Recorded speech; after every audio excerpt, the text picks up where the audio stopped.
Bismillahirrahmanirrahim. Assalamualaikum warahmatullahi wabarakatuh. Selamat sore semuanya Sobat Kampus. Ketemu lagi kita di acara Ngotak. Jadi pintar bersama Ngotak ya. Kali ini topiknya adalah Managing a Successful Digital Transformation Program. Kali ini special guest banget nih, karena bayangin dong, nih orang luar biasa, sertifikasinya banyak banget. Saya baca dulu sertifikat ya, sebelum saya panggil orang nih. Pertama, beliau punya CDTP, Certified Digital Transformation Professional. Valid dong kalau Ngotak itu menampilkan bintang tamunya pas nih, CDTP. Kemudian Certified Digital Transformation Business Leader, CDBL. Certified Prince2, Agile Practitioner, CP2AP, Certified IT Infrastructure Library, ITIL, saya nggak mau langsung sebut ininya gitu ya, ITIL 4, kemudian Certified Project Management in Control Environment, Prince2, kemudian Certified The Open Group Architecture Framework atau TOGAF, kemudian Certified Governance of Enterprise IT, CGIT, Certified Information System Auditor CISA, kemudian Certified Control Objective for IT COVID-5. Ini adalah environment di mana kalau saya ngajar di kampus. Ini yang apa ya, yang selalu saya bahas kalau saya ngajar. So, kita panggilkan saja Mas Buce. Silakan Mas Buce. Iya. Oke, kita set dulu, kita nunggu dulu adminnya set kita bisa di sebelah-sebelahan. Ya, oke. Oke, alhamdulillah. Apa kabar Mas Buce? Alhamdulillah. Kabarnya baik, Mas Ainurani. Terima kasih banget nih sudah diundang. Saya terima kasih banget loh, luar biasa sekali Mas Buce bisa meluangkan waktu ya untuk sharing ke Sobat Ngampus yang ada di acara Ngotak ini. Jadi kami ini berdua adalah satu alma mater waktu di S2 UI gitu ya. Jadi kami kenal di situ di kelas di S2 MTI gitu ya. Dan kita saling berkorespondensi dulu di LinkedIn ya, lebih seringnya di LinkedIn gitu. Lihat Mas Buce, wah luar biasa nih gitu. Wah boleh saya tanya Mas Buce mau nggak sharing gitu? Wah senang sekali gitu ya. Thank you Mas Buce. Kita bahas tentang ini Mas Buce ya. Managing a Successful Digital Transformation Program. Seberapa urgentnya gitu ya digital transformation itu di kala COVID saat ini Mas? Ya. Terima kasih banyak. Pertama-tama saya ucapkan ke Mas Ainurani dengan tim Ngotak dan Ngampusnya sudah mengundang saya di sore-sore ini memberikan sharing knowledge kepada teman-teman ya, teman-teman Ngotak. Ya, pertanyaannya bagus banget nih. Seberapa penting, seberapa urgent? Sangat urgent ya. Jadi transformasi digital ini sangat urgent, apalagi di masa pandemi ini. Semua orang kena PPKM, tapi kita kan nggak mungkin hidup berdiam diri, harus bertransaksi, harus berinteraksi, tapi berinteraksi secara digital.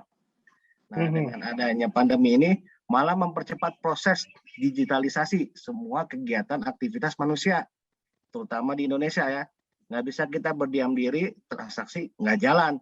Kita mau bayar-bayaran dan sebagainya, bayar-bayaran kuliah pakai digital, ya kan, kiriman uang, ya kan, belanja online dan sebagainya, itu adalah kegiatan yang kita lakukan secara digital. Seperti itu, sangat urgent, Mas Ainur. Berarti yang namanya COVID-19 ini, pandemi ini adalah katalisator ya, proses mempercepat. Bahwasanya kan dulu sebelum COVID-19 Mas, masih ingat nggak Mas, banyak sekali webinar-webinar tentang industri 4.0. Ya kan? Itu trending banget tuh sebelum itu gitu. Saya beberapa kali juga sempat ngisi juga ngomongin itu gitu.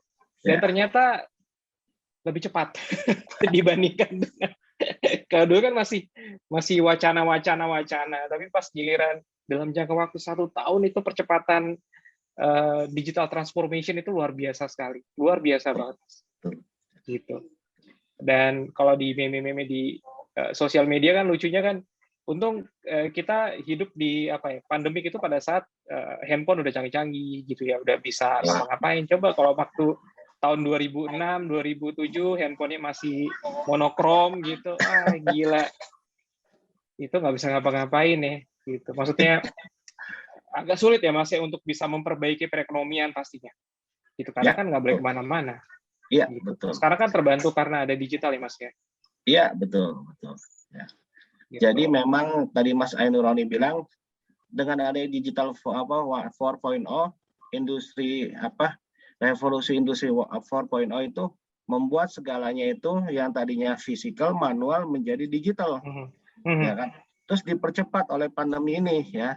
Semua kegiatan harus online, harus digital karena kan dilarang tuh berkerumun, bertatap muka, ketemu orang. Mau nggak mau sarananya orang untuk bertransaksi lewat digital, belanja online, ya kan, belajar dari rumah online, bekerja dari rumah online. Termasuk nih kita nih Mas, sharing knowledge nih ya. Ya, kita juga melakukan secara online seperti itu. Kangen nggak Mas itu seminar yang live gitu? Kangen banget, bisa interaksi, ngobrol, ya. Iya. Benar. Feel-nya beda ya, gigs-nya beda istilahnya. Iya, betul. Karena kita kan makhluk sosial nih semuanya nih ya, teman-teman ya. Mau nggak mau harus berinteraksi, tapi karena ada pandemi, mau nggak mau harus ada kegiatan yang harus dilakukan secara online. Dan itu merubah perilaku loh, Mas Ainur. Ya, bekerja dari rumah, belanja dari rumah, belajar dari rumah, ya kan. Semuanya dari rumah, semuanya digital seperti itu. Oke, baik Sobat Ngampus. Jadi biar nggak lama-lama nih, saya ngobrol sama Mas Buce, kan ada beberapa paparan Mas Buce gitu kan. Ya. Saya udah lihat luar biasa, keren banget gitu. Pokoknya inilah, lihatlah pokoknya. Monggo silakan Mas Buce, the stage is yours. Terima kasih banyak Mas Ainur atas introduction-nya. Saya akan sharing materinya, share screen. Oke, terlihat semuanya Mas Ainur sama teman-teman materi saya? Mas. Aman. Oke. Kita mulai ya. Assalamualaikum warahmatullahi wabarakatuh. Good sore, selamat afternoon semuanya teman-teman kuliahan, teman ngotak atau ngampus. Ya, bahasa keren ya. Ngotak atau ngampus. Saya akan bawakan hari ini Managing a Successful Digital Transformation Program. Saya bawakan materinya supaya lebih ringan, lebih mudah, ya, seperti itu. Nah, ini tadi udah perkenalan, ini juga sertifikasi saya. Ini saya project saya selama 17 tahun di dunia IT. Saya passionnya di IT, S1 di IT, kemudian S2 manajemen IT di UI bersama Mas Ainurani, satu alma mater. Dan saya juga co-founder Digital Transformation Global Alliance dan Direktur Digital Transformation Program, Asosiasi untuk Transformasi Digital di Indonesia. Oke. Nah ini ya, kita mulai. Jadi digitalisasi pra-pandemi itu penting, tapi belum genting. Maksudnya apa sih? Waktu kita sebelum pandemi ini, kita mengenal industri revolusi 4.0 yang tadi disebutkan oleh Mas Ainur ya. Suka nggak suka, ya, seneng nggak seneng, mau nggak mau, kita mengalami era digitalisasi atau industri revolusi 4.0 ya. Sekarang kita menghadapi pandemi. Nah, sebelum pandemi memang sudah ada digitalisasi ya. Ini udah diungkapkan oleh Fitzgerald ya tahun 2013. Ya, manfaat transformasi digital atau digital transformation adalah efisiensi biaya. Yang tadinya semuanya manual menjadi digital, peningkatan efektivitas dan produktivitas, peningkatan kecepatan, peluang produk baru lebih cepat membuat produk baru dan diminati oleh semua pelanggan. Masuk ke pasar baru ya, karena tadi ya, yang tadinya kita cuman di suatu kota, dengan ada digital, sosial media, semuanya online, maka kita bisa menjangkau masyarakat sampai desa dan kota-kota di Indonesia. Dan manfaat lainnya. Nah, tantangannya waktu sebelum pandemi, kurangnya sense of urgency. Ya, itu ya. Nggak penting-penting amat, tetap kok perusahaan kita bisa jalan. Ya, tetap kok perusahaan kita bisa memberikan produk servis ke masyarakat. Deng, pas pandemi muncul, ya hampir 2 tahun ini terjadilah ya perubahan shifting. Orang-orang takut bertemu, bertatap muka, berkerumun ya. Dan ternyata digital itu jadi krusial, jadi sangat penting ya. Orang belajar dari rumah, bekerja dari rumah ya. Belanja dari rumah, sampai ya kan belajar dan bekerja pun online. Termasuk teman-teman ya sekarang sore-sore ya. Kita sharing knowledge juga online. Semua kegiatan sekarang melakukan tatap muka, bekerja, belajar, ya kan, belanja dan sebagainya itu melakukan kegiatan secara digital atau online. Nah ini ya, pandemi COVID-19 ya kan, dan kebijakan PSBB dulu ya tahun lalu, sekarang PPKM ya, berdampak kepada pola interaksi dan transaksi masyarakat ya.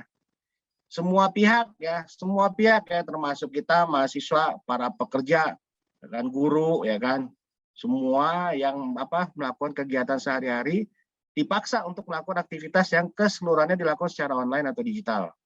Ya. Ini ya, bekerja dari rumah. Nah, teman-teman ya, kuliah dari rumah ya kan, anak-anak sekolah ya kan, online shopping, bayar-bayaran ya, bayar sekolah, ya bayar token listrik, bayar telepon, ya kan, bayar paket data, bayar cicilan ini, cicilan itu pakai digital online. Termasuk kita juga kalau mau beli makanan ya, kan takut tuh kita tuh waktu PSBB sama PPKM. Nah, bukti itu terjadi ya, faktanya terjadi benar, ada digitalization trend ya, perubahan changing customer behavior. Ternyata COVID-19 accelerating digital business and e-commerce di Indonesia. Ternyata perusahaan-perusahaan yang sangat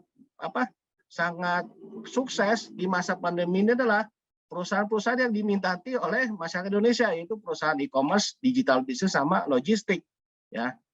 Karena mereka sangat-sangat bergantung tuh di masa pandemi ini ya, jualan secara online lewat e-commerce, lewat digital business dan sebagainya. Ini ya fakta-faktanya. Increase sales ya kan waktu pandemi ya, increase daily transaksi, ini fakta-fakta ya. Customer yang nambah customer baru yang tadinya nggak mau belanja online jadi mau belanja online secara terpaksa, suka nggak suka, mau nggak mau, senang nggak senang, akhirnya belanja online ya, seperti itu. Kemudian kebutuhan untuk tadi ya, untuk itu ya, untuk buying goods ya di masa pandemi ini ya, kebutuhannya sangat-sangat meningkat nih di masa lockdown. Nah, ini terbukti ya, akses ke internet 180 juta orang. Ya, dari 180 juta orang itu 85% itu adalah online service. Jadi semua perusahaan sekarang jadi beralih ke online ya. Betapa banyak kemarin tuh ya perusahaan-perusahaan yang masih berbasis manual akhirnya sekarang merubah produk servisnya berbasis digital. Mengikuti tadi ya perusahaan e-commerce ya kan, logistik dan sebagainya. Ternyata juga online shopper nih meningkat nih di masa pandemi. Dan pembayaran secara elektronik atau digital payment juga meningkat. Dan ini juga diaminin nih, ya kan, dibuktikan ya di digital transaction-nya ini, changing customer behavior-nya ini dibuktikan juga dengan adanya peningkatan e-commerce ya. Ini ada statistik ya, Januari tahun 2021 statistiknya ternyata 93% akan mencari produk servis berbasis online dan membeli secara online. Mau beli laptop, mau beli jam tangan, atau mau beli sayuran ya, makanan retail ya kan, shopping untuk belanja gadget ya kan, atau barang-barang kebutuhan sehari-hari ya kan.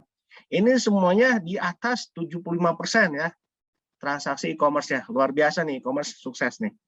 Nah, ini juga terjadi perubahan perilakunya nasabah di seluruh dunia juga nih. Dan ini dibuktikan oleh survei yang dilakukan Capgemini Financial Service tahun 2020 waktu di masa pandemi COVID. Menurut survei World Retail Banking Report yang dilakukan Capgemini pada tahun 2020 sebanyak 57%, berarti di atas 50-an% nih.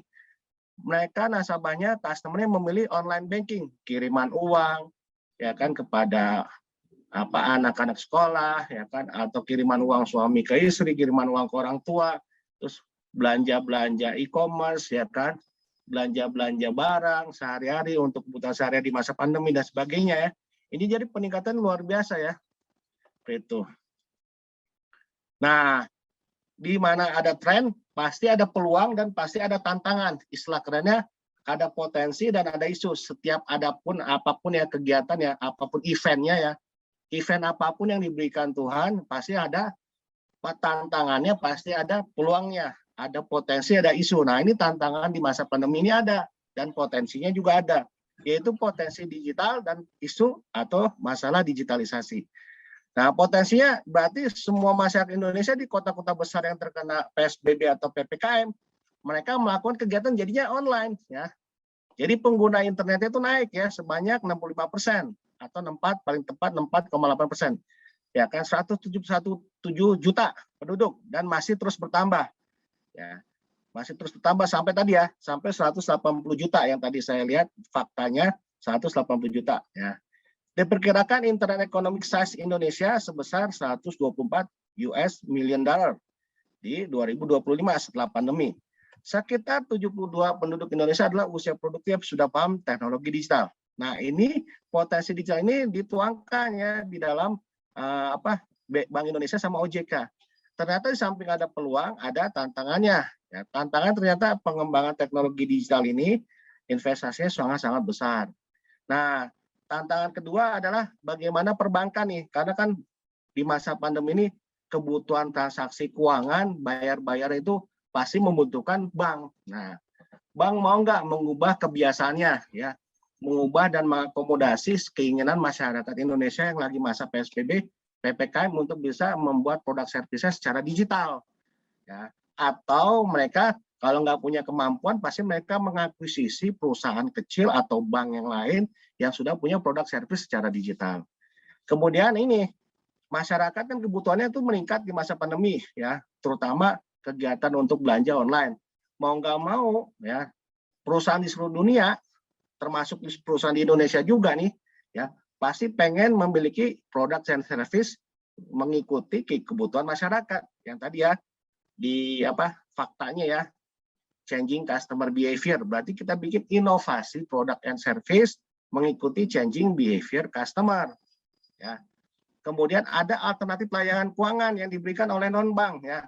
Contohnya ya, telco provider, fintech, ya kan, startup, ya kan, Gojek, Tokopedia, ya kan, Bukalapak dan sebagainya mengambil alih peran-peran yang tidak bisa diambil oleh bank-bank yang belum ready memberikan produk servis berbasis digital. Itu. Nah, are you really ready? Nah, post COVID-19 digitalization. Jadi selama masa pandemi dan setelah pandemi kita sudah mendapatkan ya digitalisasi ya. Istilah kerennya itu gelombang digitalisasi ya. Nah, setelah post COVID ini, setelah COVID ini, apakah nanti digitalisasi makin cepat, semakin eksponensial? Nah, itu ada dua pertanyaan ya. Apakah kita ready ya? Internal readiness, apakah perusahaan di seluruh dunia, termasuk di Indonesia, perusahaan di Indonesia, apakah punya kesiapan internal readiness untuk menjalankan program transformasi digital? Yang kedua, perusahaan-perusahaan di seluruh dunia, termasuk di Indonesia juga nih, karena kita bicara Indonesia, apakah punya ya kemampuan untuk mengakomodasi kebutuhan ya kan customer di kota-kota besar di Indonesia maupun di desa yang pengen bertransaksi, menjalankan kegiatan secara online. Nah, siap nggak perusahaan untuk memberikan produk servis secara digital atau online? Oke, kita lihat videonya ya. Saya sharing videonya ya. Apakah kita ready setelah COVID, the new normal? Oke. Bentar, saya share.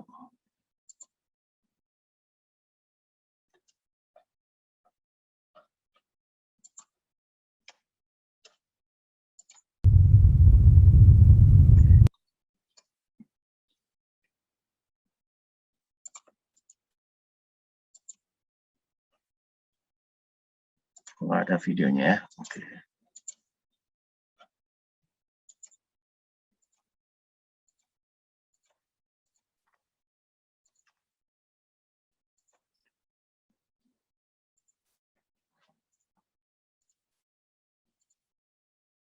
Mas Ainur, kok videonya tidak terlihat ya? Mungkin di itu dulu, Mas Buce, di off dulu, share screen-nya, terus di off dulu, nanti share screen-nya nanti ke videonya, Mas. Oke. Jadi yang ini di off-kan dulu. Oke, di off-kan dulu, terus baru style dulu videonya, baru nanti share-nya ke videonya, Mas. Oke. Nah, stop dulu. Sip. Nice, Mas. Ini, udah terlihat videonya, Mas? Kelihatan, Mas. Monggo, silakan. Oke. Remember when business as usual was good enough?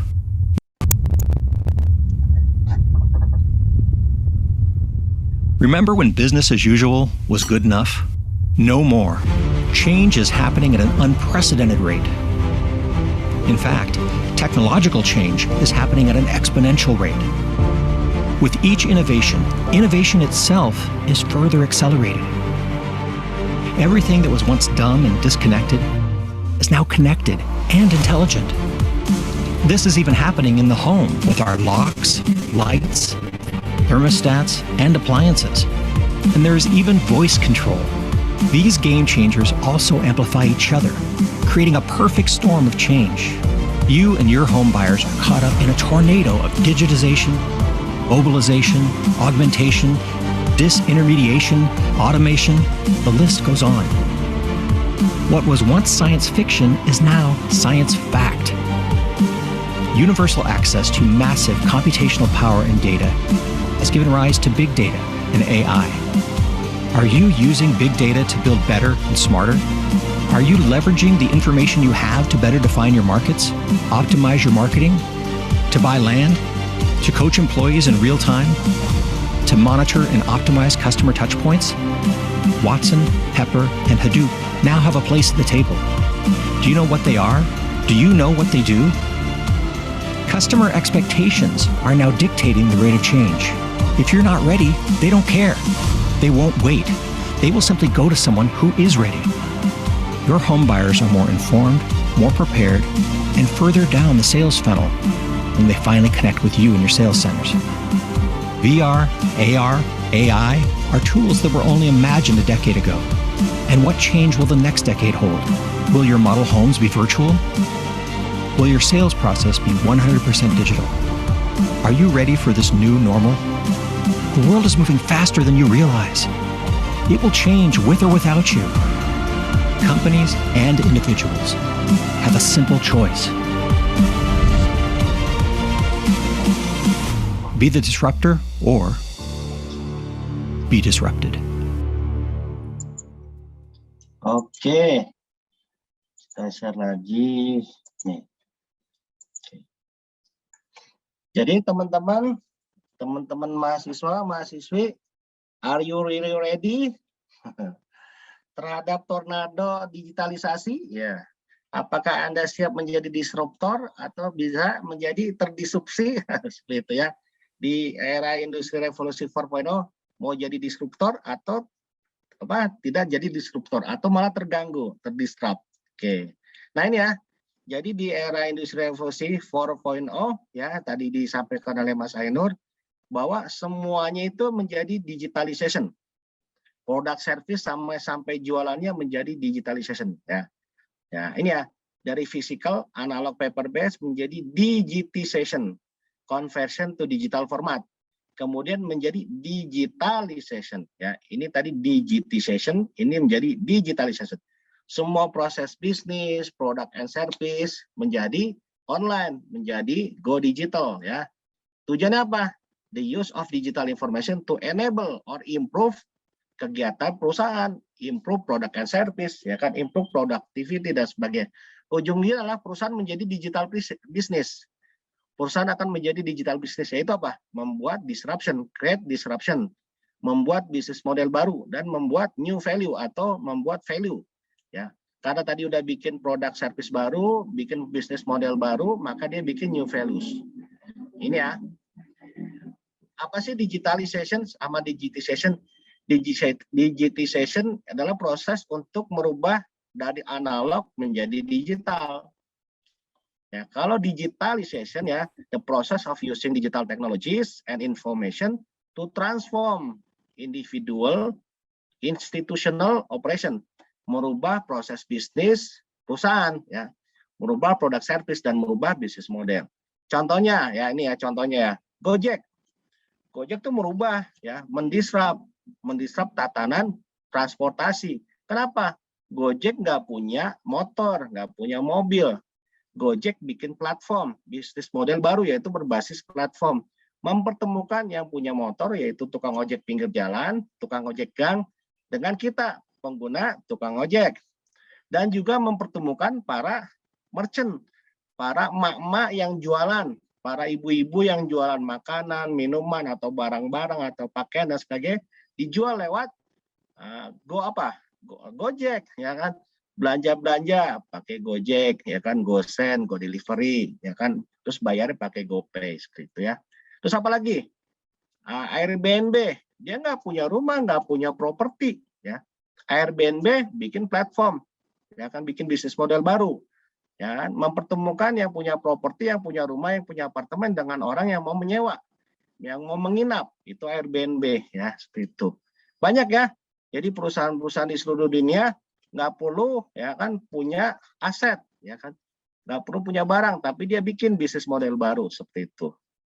Nah, gimana caranya supaya perusahaan perusahaan di seluruh Indonesia bisa sukses untuk membuat transformasi digitalnya. Nah, di sini kita akan bahas Managing Digital Transformation Program. Nah, di sini ada 4 ya, supaya bisa digital transformation programnya, mengelolanya supaya bisa sukses. Ya, kita akan bahas ya. 1 ya, kita harus bikin produk digital, service digital.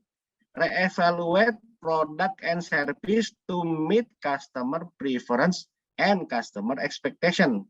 Jadi kalau kita sebagai seorang CIO atau Chief Executive Officer atau bikin startup kayak Mas Ainur nih, bikin startup bagus, startup ngampus, kita bikin produk yang harus mengerti keinginan, preference, sama ekspektasi kebutuhannya customer. Siapa customer-nya ya? Kita harus tentukan yang suka produk-produk kita siapa saja, atau kita bikin survei. Oh, customer kita pengennya bikin produk seperti ini. Nah, kita harus bisa seperti itu ya. Nah ini ya contohnya nih ya. Re-evaluate your value proposition. Kita harus bisa mempropose ya, memberikan gagasan, ide, ya kan, produknya seperti ini loh kepada customer, kepada masyarakat. Nah, salah satu contoh yang paling bagus adalah ini, product and service transformation ya. Re-evaluate tradisional manual product service ya. Kita rubah ya, transform traditional manual product service to become digital. Offering the company's digital product and service can increase value for customer, company, stakeholder, dan society. Jadi kita bikin produk service-nya di masa pandemi ini ya harus digital ya. Produk service-nya digital, bisnis prosesnya juga digital. Salah satu contoh IKEA. IKEA menggunakan teknologi informasi dan komunikasi namanya AR ya. Augmented reality ya. Augmented reality technology for selling digital product and service. Customer can try and explore the digital products and services using augmented reality technology ya, menggunakan handphone kita. Ya, seakan-akan kalau kita beli produk barangnya dia di websitenya dia pakai handphone kita, pas kita klik katalog produknya, terus kita taruh handphone kita, kameranya ke arah ruangan kamar kita yang kosong. Nah, kamar kosong ini kita lihat produknya, cocok nggak ditaruh di situ. Nah, salah satu contoh sofa. IKEA sudah menggunakan teknologi augmented reality seperti itu. Kemudian customer relationship. Bagaimana kita mengelola, menemukan cara untuk mengconnect ya kan, untuk mengengage ya, meraih customer baru maupun mempertahankan customer lama ya. Connect and engage with your customer, yang baru maupun yang lama. Gimana caranya kita bisa berelasi, menarik customer sehingga customer bisa tertarik produk kita dan customer suka pakai produk kita dan terus menerus ya, repeat order menggunakan produk dan service kita secara digital. Nah, kenapa?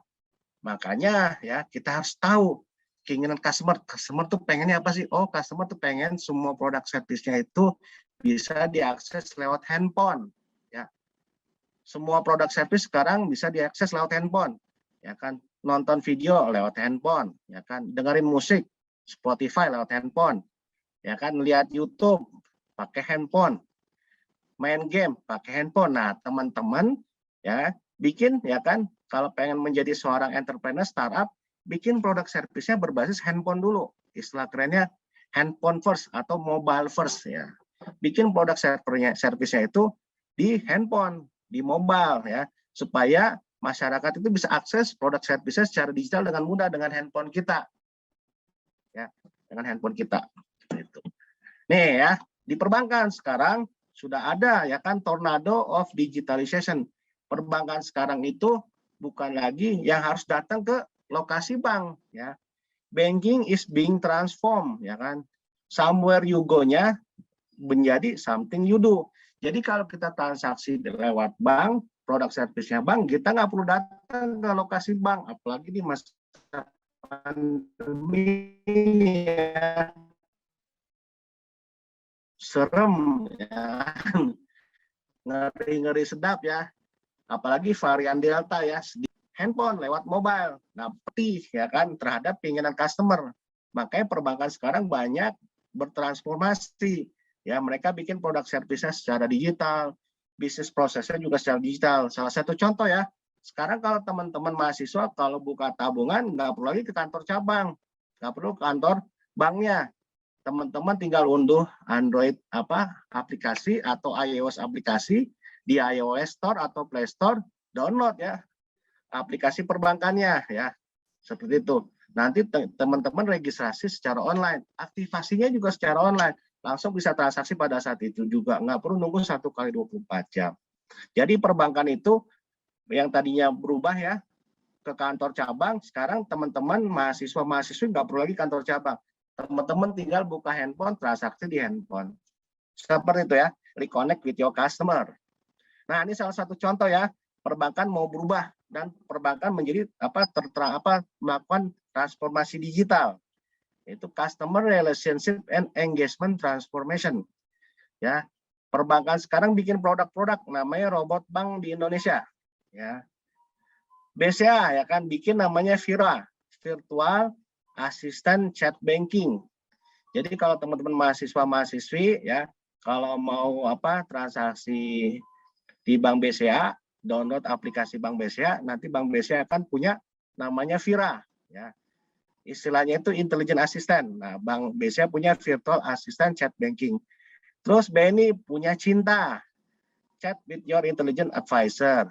Jadi teman-teman kalau mau nabung, pengen tahu info kurs, ya kan, pengen tahu bayar-bayaran, pengen tahu promo-promo produk apa saja. Apalagi kalau misalnya teman-teman mau ngasih promo produk, teman-teman misalkan ada punya teman yang lagi ulang tahun atau udah lulus kuliah. Nah, di situ ada produk makan di mana, ya tempat kuliner yang asik di mana, nanti bisa dibantu oleh chatbot ya, dibantu oleh robot bank di Indonesia. BCA punya Vira, BNI punya Cinta, BRI punya Sabrina, Smart BRI New Assistant, ya. Bank Mandiri punya Mita, ya. Mandiri Intelligent Assistant, ya. Jadi using chatbot to connect and engage with your customer. Ya. Nah ini ya, tujuannya apa? Kita menggunakan chatbot ya. Kita nggak perlu tanda tangan ya kan, nggak perlu ngisi-ngisi form dan tanda tangan secara manual lagi di handphone. Nanti robotnya akan bantu ngisiin, ya kan. Nama kita, email kita, ya kan. Kita mau produknya apa saja, ya kan. KTP kita nggak usah diisi secara manual, robot nanti yang bantu. Terus kita juga kalau transaksi nggak perlu ke ATM, ya kan, bayar-bayaran, kirim uang, nggak perlu ke ATM, kirim uang untuk bayar-bayaran, langsung lewat handphone kita, ya kan. Kemudian kita juga bisa melakukan kegiatan transaksi di rumah, nyaman ya, di rumah kapanpun, ya kan, bisa transaksi di rumah, kapanpun, malam hari, siang hari, dan sebagainya, sesuai dengan keinginan customer. Nah, yang paling penting ini ya, perusahaan-perusahaan harus bisa memahami ya semua kegiatan customer, apa yang dia lakukan, apakah dia mau buka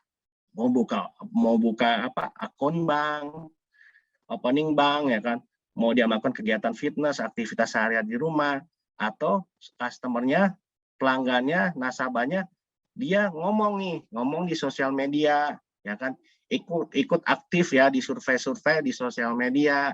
Maka nanti kita harus tahu nih, nasabah kita sukanya apa, customer kita sukanya apa. Nah, semua produk service itu nanti mengacu kepada keinginan customer, ucapan customer, ya kan. Apalagi kan sekarang kan di masa pandemi ini apa-apa jadi viral ya. Oh, customer pengennya ini, ya udah nanti kita bikin produk service sesuai dengan keinginan customer. Jadi seperti itu ya. Dengan adanya data yang mencerminkan dan merepresentasikan apa yang diinginkan customer, ya kan, yang dirasakan customer, ya kan, yang dilakukan customer sama yang diucapkan itu bisa terdokumentasi dalam data ya, di data digital. Nah, keinginan customer tersebut ya, di mana magicnya happens. Keinginan customer, datanya sudah ada ya, data keinginan customer terekod dengan baik di sosial media, keinginan mereka. Nah, ini yang paling penting ya. Kebutuhan customer tercermin ya di data digital, di kegiatan di sosial media, apa yang diucapkan, apa yang dia inginkan ya. dari data dan keinginan customer, kita bikin produk servisnya apa yang disukai oleh customer ya. Apalagi generasi milenial ya. Generasi milenial ini suka viral, suka barang-barang gadget, suka yang berbasis teknologi, gadget, sosmed ya kan, bikin produk seperti produk servisnya yang berbasis digital ya kan. Nah, pengen punya cita-cita bikin entrepreneurship secara digital. Nah, ini ya antara data dan kebutuhan keinginan customer tersebut, baru kita bisa bikin produk servisnya sesuai dengan keinginan customer. Nah, ini yang disebut nanti namanya big data analitik. Bagaimana kita mendapatkan data secara digital dan kita analitik ya, dan kita ambil keputusan produk servis apa yang cocok dengan keinginan, kebutuhan, ucapan, dan perasaan customer kita. Seperti itu. Nah, di bank ya, di bank itu memiliki kekayaan data nasabah ya. Jadi kalau teman-teman nanti bekerja di bank ya kan, punya cita-cita bekerja di bank. Nah, biasanya tuh bank punya kekayaan data nasabah ya. Nah, bank itu punya namanya kemampuan capability, yaitu customer analytic. Mampu menciptakan layanan yang sesuai kebutuhan nasabah ya, layanan yang spesifik sesuai preferensi dari customer, sesuai dengan perilaku dan kebutuhan nasabah. Nah, biasanya teman-teman mahasiswa ini tiap awal bulan atau akhir bulan ya, perilakunya apa nih? Ya biasanya nanti dapat kiriman uang kah, atau tiap awal bulan akhir bulan pas lagi kerja magang dapat penghasilan magang lah. Nanti diapakan tuh uang hasil transferan orang tua atau uang hasil dapat dari kerja magang ya. Nanti dilakukan apa kegiatannya? Oh, kalau pas misalkan dapat uang ditabung atau belanja apa. Nah, itu bisa ketahuan dari customer analytic ya. Data merupakan the new oil ya. Data merupakan minyak baru yang sangat powerful, sehingga nanti kita bisa tahu ya demografi, keuangan, gaya hidup, sosial dari teman-teman sekarang nih, teman-teman milenial. Teman-teman milenial sukanya apa? Teman-teman milenial itu pas bangun pagi apa yang mereka lakukan? Pas siang hari mereka pesannya apa? Ordernya apa? Apakah GoFood ya kan? Belanjanya pakai GoPay dan sebagainya. Nah, ini ya. Jadi nanti teman-teman melihat ya, di perusahaan-perusahaan sekarang tuh punya strategi bagaimana membuat produk servisnya itu namanya embedding ourselves in our customer everyday lives. Istilah kerennya tuh customer journey. Jadi nanti kalau teman-teman bikin perusahaan atau teman-teman mahasiswa bekerja nanti di bank, nanti bikin ya produk servisnya itu sesuai dengan customer journey ya. Customer journey sehari-hari, customer journey episode kehidupannya dia. Jadi waktu sehari-hari ya kan kita tawarin produknya apa aja sesuai dengan keinginan dia sehari-hari. Kemudian nanti waktu dia episode kehidupan ya, nanti dia kuliah, kemudian bekerja, menikah ya kan. Kemudian karirnya meningkat pesat ya kan. Kemudian punya anak. Nah, apa yang harus kita tawarkan kepada customer kita? Ini salah satu contoh nih ya. Ya, kalau tiap hari ya customer kita tuh punya perilaku behavior. Nah, ini seperti ini. Pagi-pagi ya kan pesan GoFood ya. Siang-siang beli pulsa untuk belajar online ya misalkan, atau bekerja online ya kan, atau belanja online ya, beli pulsa ya kan. Pakai nanti e-wallet atau e-money ya kan. Kemudian siang-siang belanja ya kan. Pakai GoShop, GoFood dan sebagainya. Kemudian sore-sore ya kan, sore-sore belanja lagi. Semua episode sehari-hari ini bisa kita bikin produknya. Nanti menghasilkan fee-based income. Istilahnya income dari jasa transaksi secara digital dengan menggunakan produk service berbasis digital. Seperti itu. Nah, customer journey juga bisa dalam kehidupan sehari-hari. Ya, bagaimana nanti perusahaan bikin produk, terutama perbankan ya, bikin produk sesuai dengan episode sehari-hari maupun episode dia selama hidupnya. Ya teman-teman mahasiswa-mahasiswi ya nanti ya pas habis kuliah bekerja ya kan, nanti menikah, nah nanti ditawarkan tuh produknya apa setelah lulus kuliah. Ya pasti nanti kartu debit ya kan, gadget ya, tawarkan produk-produk gadget ya, produk servis gadget kepada teman-teman yang sudah bekerja maupun yang menikah. Nah kalau menikah nanti kita tawarin apa? Produk-produk home appliance ya kan, kartu kredit, gadget dan sebagainya. Ya kan. Kemudian kita tawarkan KPR, KKB ya kan kalau sudah menikah ya kan. KPR kredit pemilikan rumah, KKB kredit kepemilikan kendaraan bermotor atau kendaraan mobil. Ya, mereka taunya dari mana nih, Bang? Taunya dari teman-teman ya yang sudah bekerja atau menikah. Lihat tuh di website, lihat di sosial media, lihat di YouTube, ya kan. Kegiatan mereka mencari rumah baru kah, mencari mobil baru kah, nanti pasti ketahuan ya. Kemudian ya kan, setelah punya rumah ya kan pengen punya asuransi kesehatan dan pendidikan buat anak, tawarkan lagi produk ya kan, asuransi pendidikan, kesehatan dan sebagainya. Nanti kalau sudah punya anak ya, nanti siapkan ya bajunya ya kan, alat-alat pendidikannya, kuliah di mana, sekolah di mana dan sebagainya. Nah, kemudian program kedua ya, supaya managing digital transformation programnya sukses, maka kita harus tahu ya, bikin atau buat atau revitalisasi atau bikin bisnis model baru ya untuk mendapatkan revenue baru ya.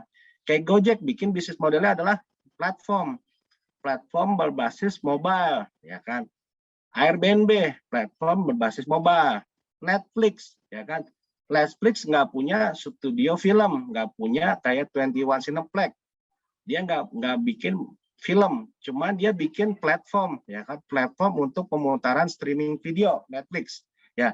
Jadi ketiga perusahaan ini, Gojek, Airbnb, Netflix ya, itu membuat bisnis model baru, yaitu bisnis model berbasis platform ya, mempertemukan semua stakeholder, istilah kerennya bikin digital ecosystem. Nah, ini ya bisnis modelnya ya, kayak contoh Sony. Sony dulu bikin apa? Gaming konsol ya. Dia bikin produknya secara physical games ya, Sony konsol, PlayStation 1, 2, 3 ya, 4 ya kan. Nah, bisnis modelnya Sony berubah menjadi bikin apa? Bikin aplikasi berbasis mobile, game-gamenya berbasis mobile. Nanti kalau akses gamenya lewat website dia atau akses gamenya lewat handphone kita. Kalau misalkan mau main game, nanti bayarnya bisa berbasis subscribe ya kan, atau berbasis bulanan main gamenya. Nah ini ya, gaming company like Sony have new revenue stream from advertising and by online gaming application or by subscription on the website atau platform. Jadi Sony mendapatkan pemasukan dari iklan ya kan. Iklan setiap teman-teman download aplikasi baru, download game ya, game di aplikasinya Sony yang berbasis mobile, gamenya itu nanti ada iklan, Sony dapat pemasukan. Yang kedua, Sony juga dapat pemasukan subscription. Jadi teman-teman kalau main game itu ada yang gratis, ada yang berbayar seperti itu. Termasuk juga nih ya, Microsoft tuh dulu jualan konsol ya, Xbox. Sekarang Microsoft sama seperti Sony bikin aplikasi gaming secara online sama dapetin iklan dari iklan seperti itu. Nah, ini salah satu contoh ya Netflix ya. Netflix adalah perusahaan yang tidak punya studio film, bukan memproduksi film seperti kayak 24th Century, seperti Marvel, seperti Disney, tidak. Netflix itu membuat platform untuk pemutar video ya kan, seperti itu. Dia tawarin offering price ya, bikin bisnis model berbasis platform. Nanti ada bayar subscription atau bayar per bulan. Biasanya $12 per bulan. Atau nanti kalau teman-teman mau beli film baru, nanti bayar berapa banyak, seperti itu, berapa banyak dolar, seperti itu. Nah ini ya, jadi bagaimana kita harus bisa bikin digital business model. Ya tadi ya, berbasis free ya, atau berbasis premium. Freemium monetization, bikin produknya secara free, nanti tergantung customernya pengen terus main, ya udah kita kasih premium yang berbasis bayar ya kan, bisa subscription atau bulanan. Nanti juga teman-teman kalau sudah perusahaannya startupnya bisa besar, mungkin nanti teman-teman bisa diakuisisi oleh perusahaan besar, atau teman-teman invest ya, bikin startup supaya nanti teman-teman bikin produk service secara digital seperti itu ya. Pastikan teman-teman bukan hanya mendapatkan customer ya, mendapatkan revenue, tapi teman-teman bikin produk service yang memiliki value yang besar ya, kayak contohnya Gojek, Grab, OVO dan sebagainya. Kemudian nanti bagaimana kita bikin digital business modelnya juga dengan mengakuisisi perusahaan-perusahaan yang kayak startup supaya bisa berkembang lagi produk servisnya seperti itu. Oke, nah ini ya kata Renal Kasali, ya kan, Profesor Anal Kasali, kenapa sih valuasi Gojek lebih besar dari Garuda? Ini sebabnya, valuasi Gojek lebih besar dari Garuda, ya. Garuda kalah nilai perusahaannya dibandingkan Gojek, ya. Gojek tak punya satupun motor, tapi valuasinya melebihi Garuda. Apa asetnya? Intangible, nggak punya aset. Ya, asetnya intangible, bentuknya seperti brand, skill, inovasi platform, dan keterampilan yang akhirnya menciptakan platform berbasis ekosistem kolaborasi atau partnership. Oke, kemudian aset intangible-nya tidak bisa dijamin perbankan, tapi melekat ya aset intangible ke diri seseorang, ya, ke diri perusahaannya, ke diri pelaku usahanya, si Pak Nadiem dan tim-tim dari Gojek, tim programmernya, tim marketingnya, ya kan, tim platformnya, inovasi idenya, ya kan, dari mulai bikin Gojek menjadi GoFood, terus apa lagi? Menjadi GoSend, terus apa lagi? GoBox, GoMart, dan sebagainya. Gitu. Terus Gojek juga punya network effect, ya. Dia bikin tadi ekosistem network effect, ya, mempertemukan pemilik warung, merchant, pengemudi Gojek, ya kan, maupun user. Seperti itu ya. Emang sih platform itu bakar duit terus ya, tapi nanti kita bisa lihat ya, dengan adanya mereka bakar duit, promosinya semakin banyak, ekosistemnya semakin bertambah, ya kan, membuka lapangan pekerjaan dan banyak orang terbantu. Gitu. Dan terakhir supaya kita bikin digital transformation programnya sukses, kita develop organization structure yang mendukung kita membuat digital business transformation, digital product service, digital proses, ya kan, produk service digital, proses bisnisnya digital, bisnis modelnya digital, maka kita bikin organisasi struktur yang bisa mendukung itu semua, bikin produk service digital, bisnis proses digital, bisnis modelnya juga digital, maka kita bikin organisasi structure yang bagus. Nah ini ya contohnya ya develop digital business team, ya, bisa bikin digital business teamnya itu bisa integrasi dengan tim yang lama, ya, atau paralel atau digabungkan ya di organisasi yang kondisinya saat ini. Nah contohnya ya sudah ada di bank-bank besar BTPN, BRI, Mandiri, BCA bikin IT team dengan digital team. Digital team itu bikin produk service secara cepat ya kepada customer kita, yang terutama customer milenial yang pengen segalanya cepat dan instan, maka bikin digital team, ya, bikin produknya cepat ya. Ya kayak teman-teman lihat ya, Shopee, ya kan, Bukalapak, Blibli, Lazada, ya kan, setiap 2 minggu atau setiap 2 minggu atau sebulan sekali bikin produk servisnya tuh ada tuh, setiap bulan, setiap 2 minggu cepat bikin produk servisnya. Nah nanti teman-teman tim digital ini akan bikin produk servisnya secara 2 mingguan atau sebulan sekali, sehingga nanti customer bisa dapetin produknya lebih cepat lagi, ya kan, menggunakan produk servisnya lebih cepat lagi. Nah ini ya, jadi bikin digital business team ya yang mendevelop, mengeksekusi produk-produk service digital, ya, digital project, digital program, seperti itu. Nah ini ya, bikin timnya seperti ini ya. Jadi bikin timnya reimagine your organization ya. Jadi bikin digital banking team. Contohnya kalau di perbankan, digital banking teamnya apa? Orang bisnis, orang IT, sama orang user experience atau user interface. Ya, ini ya tim digital ya teman-teman ya. Nanti teman-teman di startup, di perusahaan perbankan, ya kan, perusahaan digital, ini seperti ini. Ya, nanti teman-teman ya mau jadi apa nih? Mau jadi data analis, data engineer, data scientist, ya kan. Silakan, nanti teman-teman punya cita-cita ya, mahasiswa, mahasiswi mau jadi apa nih? Nanti bisa membantu nih tim digital nih di perbankan, di startup kayak Gojek, di Tokopedia dan sebagainya. Ya. Atau nanti teman-teman bikin ya startup, modelnya startup, bikin produknya, tapi nanti setelah beroperasi seperti perusahaan yang sudah biasa, sudah jalan. Seperti itu.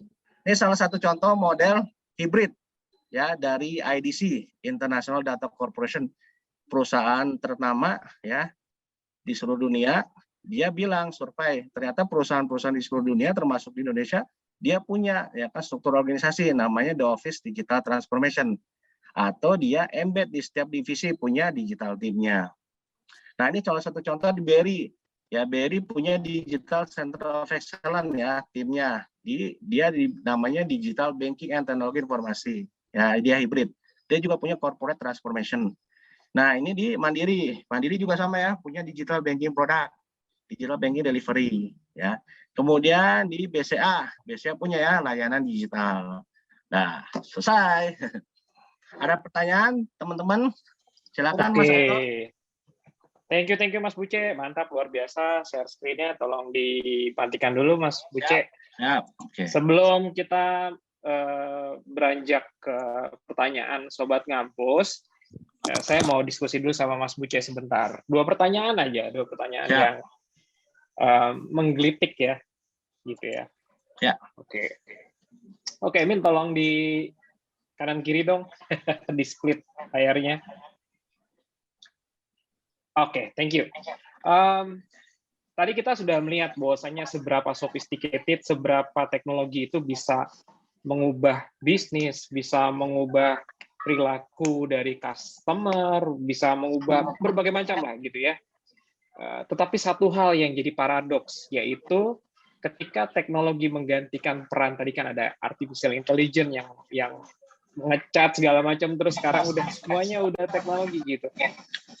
Kita ketahui bahwa Indonesia itu punya populasi yang besar gitu ya, nomor 4 di dunia gitu, dan di 2030 akan berhadapan dengan jumlah angkatan kerja yang besar, banyak ya. 2045 Indonesia emas dengan yaitu angkatan-angkatan mudanya. Nah, gimana dengan mereka ya Mas, kalau misalkan semuanya sudah terdigitalisasi dengan baik dan masih ada lowongan nggak sih buat orang-orang yang sekiranya ini kan yang skillful ya, tapi yang unskill gimana Mas? Ya, betul. Jadi pertanyaannya ada paradoks nih. Di satu sisi kita punya masyarakat yang besar, kemudian punya angkatan kerja yang besar, ya kan? Besar. Ya. Terus di sisi lain nanti akan digantikan oleh digitalisasi, ya. Betul. Ya, akan digantikan digitalisasi. Nah, skill apa nih yang harus dibutuhkan terhadap teman-teman yang belum punya skill ya? Yang tadi saya sampaikan bahwa teman-teman mahasiswa-mahasiswi itu nggak digantikan oleh robot. Robot, AI, semuanya tidak menggantikan manusia. AI akan menggantikan kegiatan yang bersifat yang membosankan, yang bersifat rutin. Ya. Oke. Ya, Clerical things ya? Ya, betul. Yang rutin, yang membosankan. Gitu ya. Iya. Yang kayak contoh ngisi form. Nggak usah lagi oleh manusia. Manusia nanti tinggal bikin algoritmanya. Ya, menggunakan algoritma robotic process automation. Nah, teman-teman mahasiswa-mahasiswa ini, ya tadi ya disampaikan di share saya, mau jadi data scientist kah, data analika, atau data engineer. Nah, teman-teman kalau mau bikin algoritmanya, nanti teman-teman bisa jadi data scientist maupun data analitik. Kalau teman-teman mau bikin robotic process automation-nya, nanti teman-teman mau jadi data engineer, silakan. Nah, teman-teman tingkatkan skill-nya ya. Saya mau bikin aplikasi yang kayak Gojek ya. Bikin platform, atau saya mau bikin aplikasi yang bikin kayak AI. Ya, contohnya ya di Amerika tuh profesi Amerika nih ya, termasuk di Indonesia nih sekarang lagi booming, profesi yang paling seksi adalah data scientist. Nah, data scientist, oke. Iya, itu seksi tuh. Dia bikin produk service berbasis data, berbasis keinginan customer. Customer kita tuh bosen nih masukin data secara manual. Ya udah kita bikin produk tadi ya kayak robot. Bagaimana robot intelligent assistant itu membantu kita ya kan mengisi form-form elektronik berbasis online. Ya, digantikan kegiatan masukin datanya secara manual itu oleh robot. Nah, teman-teman nanti bikin algoritmanya, teman-teman nanti bikin robotnya seperti itu. Oke, berarti Sobat Ngampus yang ngambil majornya di teknologi gitu, itu aman berarti ya? Aman. Aman ya, aman. Oke. Satu lagi Mas. Even kalau apa Mas? Saya potong Mas satu lagi. Teman-teman tahu nggak? Silakan. Termasuk Mas Ainur. Perusahaan yang terkaya di dunia sekarang perusahaan apa Mas? Perusahaan e-commerce lah, teknologi. Wah, perusahaan teknologi kan? Tesla, terus Jeff Bezos, Amazon, Google, ya kan, Facebook, Alibaba, ya kan, semua itu perusahaan teknologi. Nah itu sekarang lagi menguasai dunia. Apple, ya kan, menguasai dunia dengan produk-produknya yang bagus teknologinya seperti itu. Terus gimana dong kalau misalkan, ini mungkin ada pertanyaan juga ya tadi Sobat Kampus. Terus gimana dong kalau misalkan passion atau jalan ninja saya nggak suka coding gitu ya? Mungkin bisa tadi yang dibahas sama Mas Buce itu, HCI, UI UX. Nah, betul. Itu Betul bisa sekali. dicari di YouTube-nya Ngampus ya. Di YouTube-nya Ngampus itu Betul. ada acara ngotak yang kita bahas UI UX. Bentar lagi juga ada itunya workshop-nya kok. Tenang aja. Ya, sip, ya. Ya. Jadi Thank you, kalau Mas yang nggak Buce. suka coding nggak usah khawatir Mas. Nanti ada lahannya Iya. dengan user interface, user experience, human computer interaction dan sebagainya. Itu. Oke. Terus yang saya jadi concern lagi adalah gini Mas. Saya sering ini ya nguji skripsi ya, dan kadang-kala saya suka sedih gitu. Karena analisis awal permasalahannya adalah seperti Mas Buce tadi sampaikan gitu ya, bahwasanya prosesnya masih berjalan manual. Terus kalau ditanya kan, so what happen gitu dengan manual gitu kan? Mereka cuma bilang, ya pokoknya manual Pak gitu. Karena ya bisa jadi kesalahan gitu kan ya. Nah ketika ditanya itu, maksudnya analisisnya itu cetek banget gitu kan ya, cetek banget gitu. Sebenarnya apa yang terjadi dengan ini ya? Kayak misalkan gini aja deh simpelnya. Saya juga seller ya, saya penjual aplikasi gitu. Kalau misalkan ketemu sama klien gitu kan Mas, emang program lu apa sih yang bisa menyelesaikan masalah dari kami gitu kan ya? Atau cuman sekedar ya udah nice to have gitu kan, nggak apa ya, nggak worth untuk dibeli gitu kan ya. Harus ada sesuatu yang bunyi value tadi Mas, creating value tadi Mas, gitu. Kayak misal oh dengan pakai aplikasi ini mempercepat loh, dulu proses 1 bulan dan ini 1 hari gitu kan ya. Jadi ada value yang di situ mungkin ya. Beberapa mungkin saya perhatikan beberapa mahasiswa mungkin belum ketemu pola pikirnya itu. Jujur di sekolah dulu saya juga nggak diajarin sih. Baru taunya setelah di industri Mas. Gitu. Kerasa nggak dulu kayak gitu juga Mas? Iya. Ketika dulu sekolah. Kerasa tuh. Gue mau bikin produknya buat apa ya? Malah saya pengen bikin produk kayak Microsoft tuh. Jualan Microsoft udah gitu doang kan, gitu doang. Nggak ada memberikan value tambahan. Nggak ada value tambahan. Nah, mungkin juga ini juga ya PR buat di universitas bahwasanya penting banget ya untuk memberikan ini gimana sih value creation-nya gitu. Kalau bikin ini tuh apa sih yang didapatkan gitu. Banyak hal yang kayak tadi Mas Buce bilang gitu kan ya, bikin kayak Gojek. So, apa bedanya dengan Gojek gitu? Kenapa saya harus pakai platform Gojek yang kamu bikin dibandingkan dengan Gojek yang punya Nadiem gitu kan? Itu kan tantangannya Mas Buce. Value creation. Betul. Value creation, betul. Itu makanya tadi saya sampaikan teman-teman harus punya ide bikin bisnis model baru. Ya. Netflix tuh bikin bisnis model baru, video streaming kan Netflix. Yes. Ya kan? Airi atau Airbnb atau di sini namanya Red Doors ya. Red Doors itu bikin bisnis model baru, sewa ruangan, sewa apartemen, sewa hotel yang murah ya kan, tanpa perlu memiliki propertinya kan. Nah itu. Ya kan? Jadi teman-teman nanti bikin bisnis model baru, bikin platform yang bisa apa? Bukan hanya jualan, tapi mempertemukan dan bikin efek kolaborasi, efek digital ekosistem. Ya kan? Jadi nggak lagi stand alone teman-teman, tapi bikin crowded, bikin kolaborasi. Nah, value-nya kalau udah crowded, bikin valuasinya tinggi, seperti itu. Network efeknya yang ada. Kan Gojek kan ada network efeknya itu, seperti itu. Dulu tuh Netflix itu terkenal banget Mas, case study-nya waktu kita kuliah. Netflix lawan Blockbuster. Gitu. Itu lawannya disrupted dan disruptor ya. Iya. Disruptornya Netflix, disruptednya Blockbuster. Iya. Termasuk Apple tahun 2008. Mas Ainur tahu nggak 2008? Apple tuh ngeluarin namanya iPod ya. Yes. Kita kalau beli iPod itu udah ada 1000 lagu, 1000 MP3. Wow. Iya, saya masih ingat saya beli ya. Itu satu lagu tuh $1. Kita tinggal beli di Apple Store. Itu kan merevolusikan industri rekaman, marah-marah kan industri rekaman. Para artis pada memboikot Apple, tapi Apple jalan terus dan berhasil kan malah seperti itu. Yes, itu emang harus effortnya harus luar biasa gitu ya, untuk bisa mengubah sebuah paradigma gitu ya, sesuatu yang business as usual terus kemudian tiba-tiba harus berubah caranya gitu ya, itu menyenangkan lah pokoknya Sobat Ngampus. So, oh ya by the way ada pengumuman ya Mas Buce ya, katanya Mas Buce ini punya asosiasi gitu. Monggo silakan Mas Buce di ini promosikan asosiasinya. Ya, terima kasih Mas Ainuroni atas kesempatannya. Jadi saya bersama teman-teman di industri perbankan, di industri telco, di industri fast moving consumer good ya kan, di berbagai industri ya.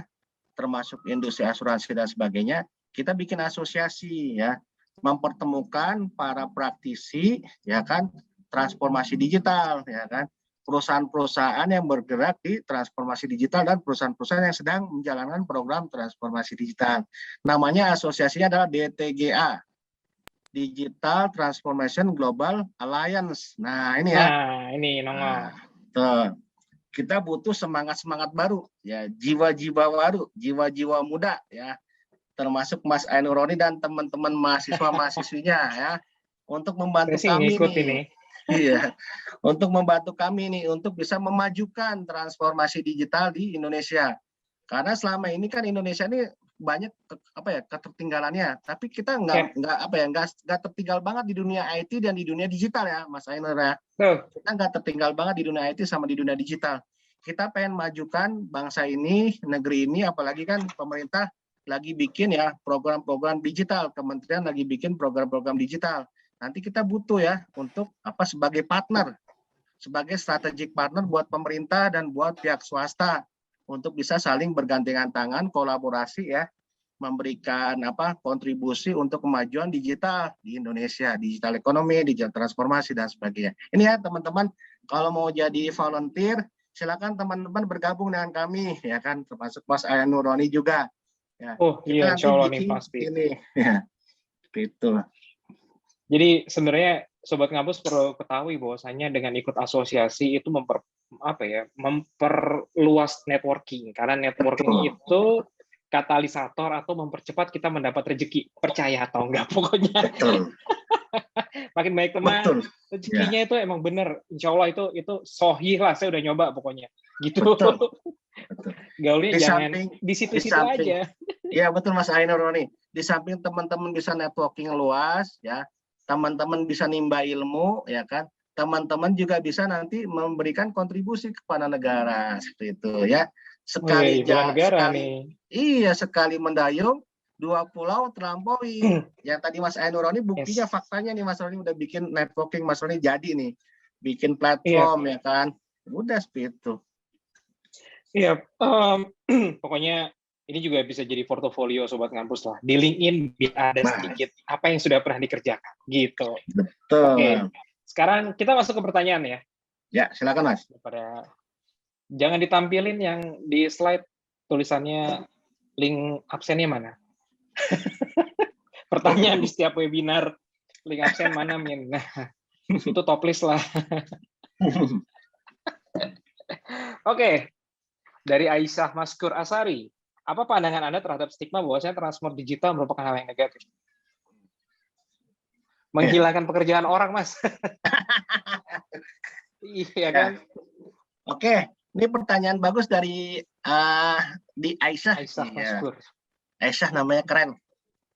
Di Aisyah, yang tadi saya sudah sampaikan, era revolusi industri 4.0 itu membawa gelombang, membawa tornado, membawa vortex ya. Vortex atau putaran atau tornado atau wave, digital wave ya. Suka nggak suka, seneng nggak seneng ya kan, mau nggak mau nanti kita akan terdigitalisasi. Tapi jangan khawatir ya, di samping ada tantangan yang tadi saya sampaikan ya, nanti ada peluang, ada isu, ada potensi ya. Nah, potensinya apa? Ilmu baru, knowledge baru, skill baru di dunia digital ini sangat-sangat banyak ya. Kegiatan-kegiatan yang berbasis manual, yang repetitif, tahu kan repetitif, perulangan yang manual, yang tidak memberikan value, itu nanti akan dikerjakan oleh robot ya. Dikerjakan oleh robot, tapi nanti robot harus dibantu oleh manusia. Dari sisi apa? Algoritmanya, analisisnya ya kan. Bagaimana nanti produktivitas robotnya, bagaimana nanti robot bekerja secara pattern. Nah, yang membuat pattern, algoritma, analisis ya kan, termasuk yang membuat produknya itu bisa berjualan, robotnya bisa berjualan, itu adalah manusia. Jadi kegiatan yang bersifat repetitif, manual, yang membosanin, itu nanti akan dibantu oleh robot. Tapi yang kreatif, yang emosional, ya, yang cerdik, ya kan, yang kegiatan-kegiatan seni, yang artistik, itu nggak mungkin digantikan oleh robot. Ya, yang menciptakan kreasi, algoritma, ya kan, artistik, ya kan, feeling, musik itu nggak mungkin digantikan oleh robot. Nah, transformasi digital itu sebenarnya apa? Membuat kehidupan itu lebih baik lagi. Ya, bayangin teman-teman kalau misalkan teman-teman pandeminya waktu masih krismon, teman-teman nggak bisa nonton YouTube kan? Ya, pas lagi pandemi teman-teman tahun 98 kayak saya kan menderita tuh waktu krismon. Mana ada YouTube? Waktu kuliah pun ya Mas Ainurani ya, YouTube itu nggak semasif sekarang. Sosial media juga nggak semasif sekarang. Di masa pandemi ini malah teman-teman bersyukur ya, ada YouTube, ada Netflix, ada Spotify, ya. Kalau mau bayar-bayaran nggak perlu lagi kantor, bayar-bayaran pakai e-wallet ya, mau pakai GoPay, ShopeePay, ya kan, mau pakai apa lagi Mas Ainurani, mau pakai digital pay, QRIS dan sebagainya. Itu sebetulnya membuat manusia itu hidupnya lebih baik, lebih nyaman dengan adanya digital transformasi. Seperti itu sih. Ini saya sudah buktikan ya, selama 17 tahun saya di dunia IT, termasuk Mas Ainurani juga, itu sangat-sangat terbantu dengan digital. Malah perusahaan-perusahaan di dunia sekarang itu, ya, top 5 ya, itu perusahaan teknologi dan membuat mahasiswa, membuat manusia dan mahasiswa itu hidupnya lebih baik lagi. Seperti itu. Coba kalau nggak ada Google Map, teman-teman kemana-mana kesasar nggak? Kalau nggak ada Google Map, tukang Gojek mau ngirim barangnya gimana? Tukang ojek gimana? Banyak nanya terus tuh, berhenti nanya. Iya, itulah dengan ada digital transformasi membuat hidup lebih nyaman, lebih mudah. Nah, tinggal kita butuh skill baru, skill yang kreatif, ya, sehingga nanti membantu robot-robot yang tadi ya, robotic process automation ya, akan membantu mereka. Seperti itu, Mas Ainur. Oke, nice. Jadi sekali lagi ya, yang bisa survive selama pandemik itu adalah orang yang bisa bertahan, berarti dia bisa beradaptasi ya, belajar hal yang baru gitu kan ya. Jadi jangan diem aja, karena kalau diem aja mati ntar. Nggak bisa, beneran nanti mati beneran, nggak bisa berkreasi. Oke, next pertanyaan ya. Angelia Kristiani, apa semua proses bisnis dapat harus diubah menjadi digital? Oke. Ini pertanyaannya bagus, seperti Aisyah, apa semua proses bisnis dapat dan harus dirubah? Kalau di masa pandemi ini, iya. Di masa pandemi ini, karena PPKM-nya lebih gila lagi ya sekarang ya, varian Delta-nya lebih gila ya. Paman saya kemarin meninggal Idul Adha, ya paman saya. Terus guru SMP, SMA, ya kan, sama dosen saya meninggal. Pak Yudhistira, teman baik saya, Mas Ainurani pasti tahu. Pak Yudhistira, itu juga meninggal, ya. Jadi perusahaan-perusahaan sekarang kan banyak mencat-mencat karyawan tuh ya, gara-gara ya tadi produk servisnya masih manual. Yang sukses apa perusahaannya? Perusahaan yang e-commerce, ya. Perusahaan logistik yang membuat produk servisnya berbasis digital, yang proses bisnisnya digital, ya di masa pandemi ini ya. Makanya tadi kan di video yang tadi disampaikan, ya kan kita harus merubah, ya kan, karena ada tornado of change, ya, perubahan yang sangat cepat, ya kan. Tornado itu puting beliung ya. Kalau di dalam lautan gelombang, ya gelombangnya terus menerus nih, namanya gelombang digital, ya. Gelombang digital itu akan merubah, mendisrupt ya. Semua perusahaan di dunia akan terdisrupt dengan adanya digitalization ya. Proses bisnis menjadi digital, produk service menjadi digital. Suka nggak suka, mau nggak mau pasti akan terdisrupt. Contoh Bluebird, ya ini contoh fakta ya Bluebird. Bluebird sampai mogok ya, saya masih ingat banget tuh, mogok mogok massal tahun 2017. 2015. Ya, 2018 sampai 3 kali mogok. Gara-gara adanya Gojek. Itu. Ya. Terdisrupt kan Gojek, terdisrupt kan Bluebird, akhirnya Bluebird kolaborasi sama Gojek. Akhirnya Bluebird mau berubah diri ya untuk menjadi prosesnya dan produk servisnya berbasis digital. Seperti itu Mas Ainur. Iya, kalau dalam bisnis itu, dalam bisnis itu ada istilah namanya sleep with your enemy. Salah satunya adalah Gojek dengan Bluebird itu sleep with your enemy gitu. Kalau mau besar ya sekalian lah gitu, kita bareng-bareng lah, nggak usah bunuh-bunuhan. Iya betul. Kalau kata Han, mending kita share beberapa dibandingkan kita nggak dapat sama sekali. Betul. Kata betul Mas. Ya betul. Oke, next question. dari Cisa Septa Azuri. Itali banget namanya. Apakah semua kalangan umur dapat menerima dengan baik transformasi digital ini? Karena seperti yang kita ketahui rata-rata orang yang sudah berumur atau yang berusia 40 tahun lebih menyukai proses bisnis yang sudah pasti. Enggak juga sih. Enggak juga. Saya kan udah 40 tahun ya Mas Ainur. Kita berdua udah 40 tahun ya Mas ya. Nearly 40. Life begin at 40 ya Mas ya. Late 30, nearly 40. Kehidupan itu dimulai dari usia 40. Jadi Neng Cisa ya, di Cisa semua umur pasti akan mengalami transformasi digital. Saya itu generasi baby boomer ketuaan Mas.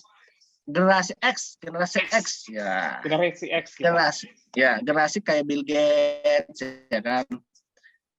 Terus generasi Steve Jobs ya, generasinya si siapa tuh yang bikin Amazon, siapa Mas yang bikin Amazon, Mas Ainur? Jeff Bezos. Yang Amazon. Jeff Bezos. Ya, Web Bezos. Itu semua penemu Amazon. Amazon dulu jualan buku, sekarang jualan apa lu gak ada, apa lu minta gua ada. jualan roket. Iya, jualan roket, jualan web services, jualan retail, semuanya ada ya. Jadi perusahaan di dunia ini sekarang teknologi itu rata-rata dimiliki oleh generasi X ya. Jadi teman-teman nggak usah khawatir apakah semua kalangan umur menerima. Iya, semua kalangan umur. Nah, ini yang saya mau ceritakan. Biasanya yang native digital adalah teman-teman yang milenial nih, secara natif suka terhadap gadget digital. Malah teman-teman milenial kayak teman-teman mahasiswa-mahasiswa ngampus ini yang nanti jadi inisiator, inovator ya Mas ya. Yang lebih suka dengan digital. Itu. Ada cerita menarik nih Mas. Kemarin ada teman saya curhat ke saya. Jadi jualannya sepi katanya. Gitu, jualannya sepi. Terus saya bilang, "Lo udah taruh di ojek online gitu atau platform digital?" Justru itu masalahnya katanya. Bapaknya nggak bisa pakai. Saya bilang ya gimana dong lo? Nggak ada pilihan gitu kan. Saat ini nggak ada pilihan kondisinya. Mau nggak mau ya lu harus go digital. Bapak lu harus bisa. Bapaknya ya sudah 50 ya 50. Tapi kan dalam kondisi ini mau nggak mau suka tidak suka ya harus mau ditelan istilahnya gitu. Ya. Karena kalau nggak survive. Ya betul. Gitu. Oke. Lanjut ya Mas kita Mas. Yap lanjut. Makin seru ya. Batasnya sampai maghrib nih jangan-jangan. Cornelius Alfian, bagaimana cara memperbaiki kesalahan pada saat transformasi program digital? Ya. Ya wajar ya. Salah. Gimana Mas? Ini bagus nih pertanyaan dari di Cornelius. Ya nggak apa-apa di zamannya agile ini, ya kan? Iya. Kalau salah ya udah nggak apa-apa salah. Yang penting bisa fast-nya lagi, bikin produk lebih cepat lagi. Sprint lagi, gagal cepat, bangkit cepat. Iya kan gitu kan? Ya Mas Ainur ya. Gojek dulu ada 20 produk service. Saya ingat banget karena di handphone saya ada 20 fitur. Wow. Ternyata iya 20 fitur. Dari Gojek, Go Massage, Go apa lagi tuh Mas? Go Clean ya kan? Ya kan? Go Box ya kan? Mindahin barang. Ternyata pas pandemi Go Massage sama Go apa? Mati. Go Massage sama Go Service-nya itu Go yang Clean. Go Clean itu gagal. Ya karena di pandemi kan gak ada yang mau pakai Go Massage sama Go Clean kan. Ya nggak apa-apa, Gojek malah tetap bikin fitur baru kan. Ya, Gojek tetap bikin fitur baru. Jadi nggak apa-apa salah. Nah, salah nanti bikin fitur baru yang sesuai dengan kondisi masyarakat, keinginan masyarakat. Di masa pandemi nggak ada yang berani Go Massage sama Go Clean ya, Mas Ainur. Ya udah jangan bikin produknya itu, bikin produk lain. Nah, makanya tadi kan saya bilang ada data scientist. Makanya data scientist tuh ngumpulin data, fakta apa yang terjadi di masyarakat ya. Pola-pola transaksi apa, pola-pola kegiatan bisnis apa yang digemari, digandrungi seperti itu. Nah, teman-teman jadi data scientist silakan. Jadi intinya semuanya itu based on data, Mas Cornelius gitu kan ya. Jadi kalau misalkan saya di ngampus gitu, saya ngeluarin duit berapa nih sebulan, terus lihat berapa transaksi dan berapa user yang baru di ngampus gitu. Terus dilihat effort kita analisis gitu, apa yang salah dengan kita gitu kan. Kenapa tidak naik-naik gitu. Kemudian kita evaluasi. Itu kesalahan sih, kadang ada kesalahan seperti itu juga. Tapi apapun itu semuanya based on data gitu. Seperti tadi sampaikan sama Mas Buce gitu. Oke, salah satu contoh nih Mas, bagus nih Mas. Oh iya, oke. Monggo. Nih. Di perbankan biasanya nawarin produk servisnya itu sesuai dengan preferensi Yes, nasabah. betul. Nggak Yes. mungkin kan si perbankan tuh nawarin produk servis bagi orang tua itu produk-produk servis gadget lagi. Nggak mungkin orang tua butuh gadget. Ya. Iya. Orang tua butuh produk Iya. apa? Wealth management, kesehatan, Wealth wealth management, management, kesehatan, ya kan? Produk asuransi dan investasi. Ingat nggak ya Mas ya? Investasi, Itu yes, kan? betul. Iya. Yes. Tapi kalau anak muda kita tawarin produk wealth management investasi bingung. Belum nyampe. Belum nyampe, kecuali mau investasi tabungan emas boleh ya. Mau nabung pakai tabungan emas boleh. Nah, seperti itu. Jadi kita harus bisa melihat customer kita tuh lebih suka kemana ya. Nggak mungkin dong kita nawarin produk ke anak muda itu tawarin produk-produk yang selain olahraga. Kan anak-anak muda suka olahraga ya, suka kuliner, suka jalan-jalan, suka gadget ya, tawarin produk-produk yang seperti itu. Tapi sekarang ini Mas, menariknya Mas, fakta di lapangan adalah literasi anak-anak muda itu terhadap investasi kayak saham itu meningkat loh. Dan mereka bisa baca grafik gitu, udah cek gitu. Nih siap-siap rebound, nih siap-siap rebound. Nah, baru itu nanti bikin datanya. Teman-teman bikin algoritma. Nah, baru tuh boleh tuh Mas. Bagus tuh. Lihat di analisis itu apa nih perilakunya gitu ya. Aduh. Iya. Canggih anak sekarang. Canggih nih anak muda sekarang. Makanya saya bilang, saya teman-teman anak-anak muda sekarang, ayo teman-teman bangkitkan kreativitas. Jadikan Indonesia jadi bagus lagi gitu. Oke. Nice. Next. Ada lagi, Min? Next question, please. Oke. Nurul Maria Lisanti Ade. After Dark. Adanya BC. Before Christ. Faktor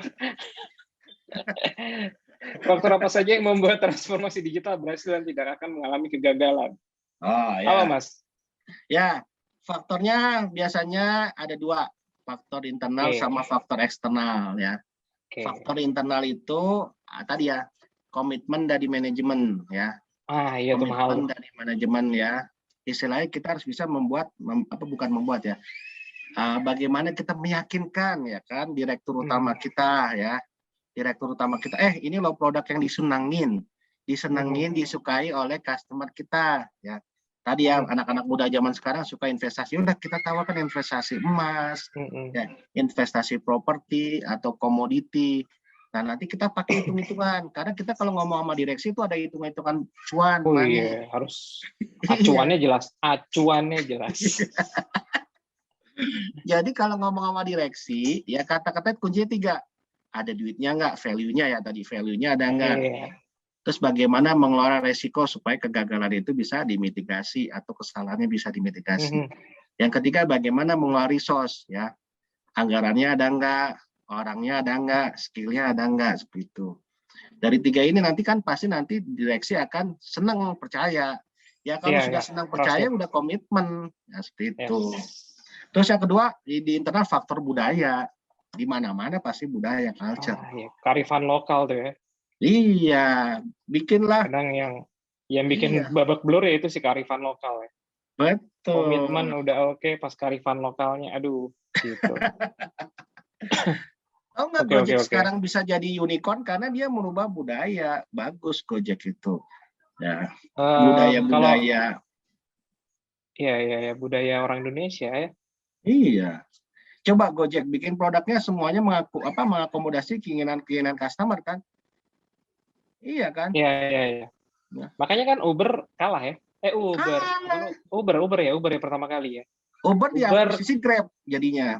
Diakuisisi Grab Uber. Kalau analisisku tuh ini kecepatan. Ya. Time to marketnya terlalu cepat. Jadi edukasi ke customernya juga berat gitu. Terus ketika ini udah habis duitnya gitu kan, napasnya habis, terus si Gojek, Grab baru nongol kan, edukasinya si Grab sama si Uber kan, Grab sama si Gojek kan udah nggak perlu effort besar lagi. Udah ada case-nya Uber. Betul yang tadi Mas. Jadi research development-nya Grab sama Gojek di belakang dari si research and development-nya Uber keduluan. Tapi si Gojek sama Grab nggak usah lagi bikin kajian karena sudah kajiannya udah dimiliki oleh si Uber seperti itu. Nggak apa-apa Mas, nggak apa-apa, bagus itu.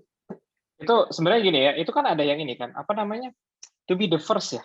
To be the Ya, first itu berarti kan dia punya competitive advantage di depan. ya makan Artinya kuenya lebih banyak. berdarah-darah.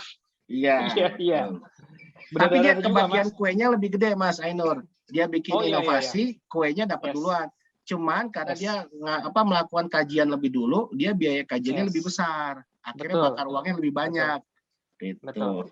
Ya ada inilah, Lama ada trade balance. plus minusnya ya. Oke, Iya, oke. betul. Ini kayaknya pertanyaan masih banyak nih, Mas. Gimana nih, Mas? Santai aja.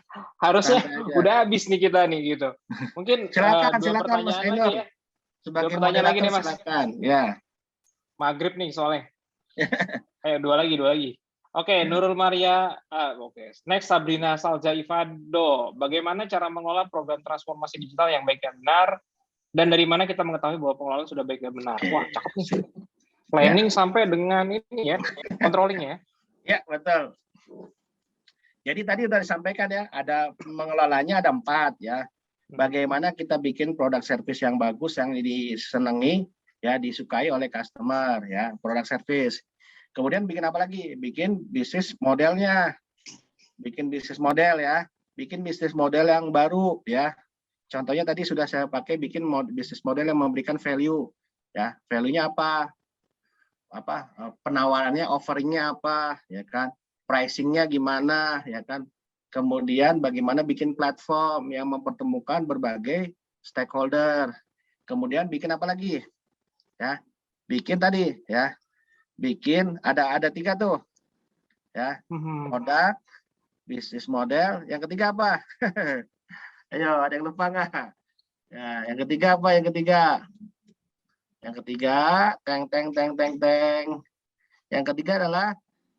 ketiga adalah bagaimana kita customer, bagaimana kita mendekatkan diri kepada customer ya. Setelah bikin produk, bikin bisnis model, maka customer kita tawarkan produk sesuai dengan apa?